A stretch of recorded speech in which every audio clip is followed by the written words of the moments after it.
Let's start taking a look at the motivations behind a family like the Rockefellers and why they would institute a system like what we have in this day and age. What is it that compels and motivates these people to do what they are doing?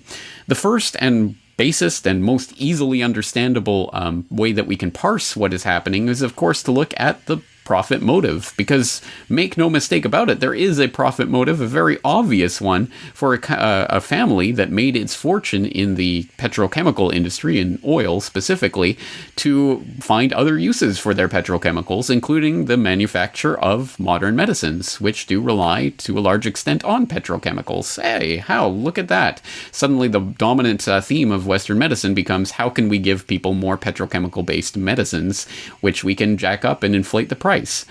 This is something that I think should be pretty easy to understand, and the way that this was deliberately engineered into society can again be documented by people like Eustace Mullins, who we were listening to earlier in this podcast, and we'll listen to a clip from a different interview, one that goes back even further, a couple of decades now, to talk more about the process by which the Rockefellers did implement this system. And Eustace Mullins is someone who should know, having researched this topic carefully for one of his books, Murder by Injection, The Story of the Medical Conspiracy Against America, which does go on to document how the Rockefellers have important board members on basically every major pharmaceutical company and insurance company in America, at least at the time of the writing of Mullins' work. Every single board included at least 2 or 3 Rockefeller company men, basically Rockefeller associates who were associated with the Rockefeller Bank or the Rockefeller Foundation or some Rockefeller institution or other. So it should be no surprise there, and it should be no great mystery how all of this comes together to create a system that benefits people like the Rockefellers financially. The greatest achievement of the modern drug trust was the invention of the $1,000 pill. They have now they have one pill which costs $1,000, which you use in cancer and various things.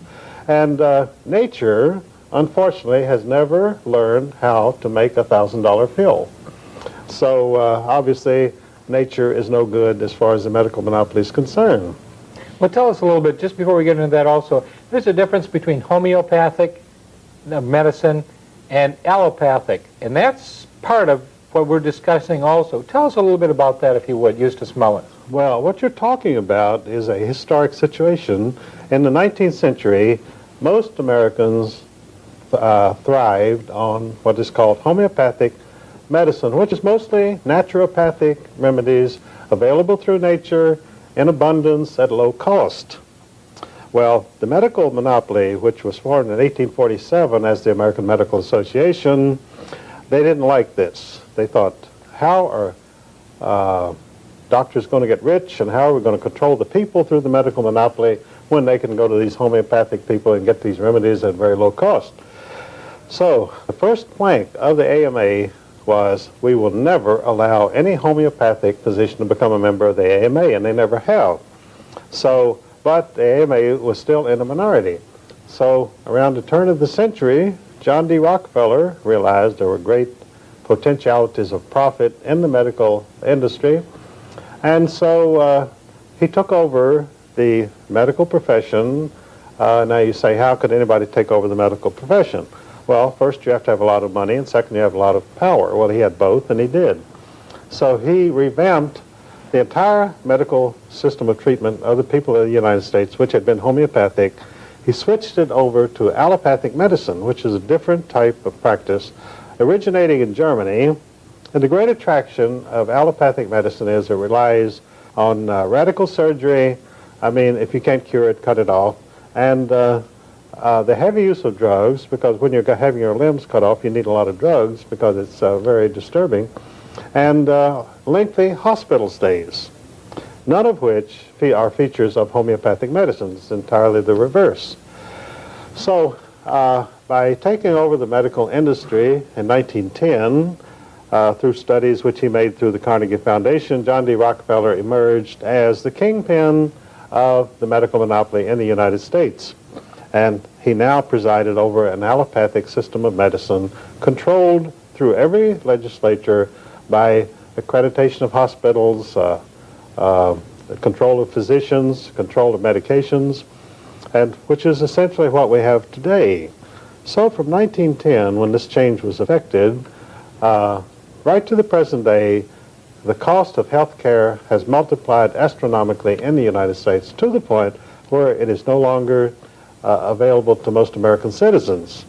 So how did they counteract this? When they got us to the point where the average working man could not afford hospital care or the allopathic system of treatment, they set up an insurance industry, medical insurance.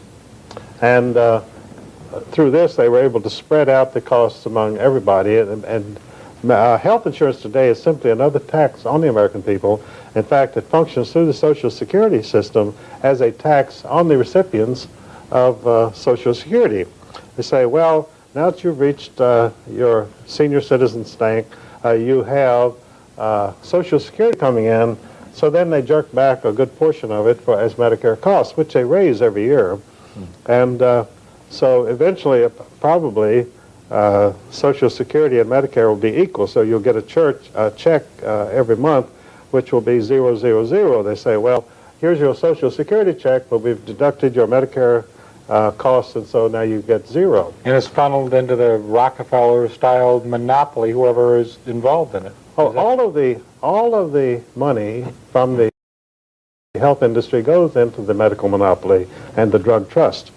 Interestingly enough, the Rockefellers control every major drug company in the world, and now when I say control, I mean directly. They have, among the directors and officials of each of the 18 largest drug companies in the world, they have men from Chase Manhattan Bank, from the Exxon oil company, and so forth. So they're right there. The names, I have all their names in my book, Murder by Injection.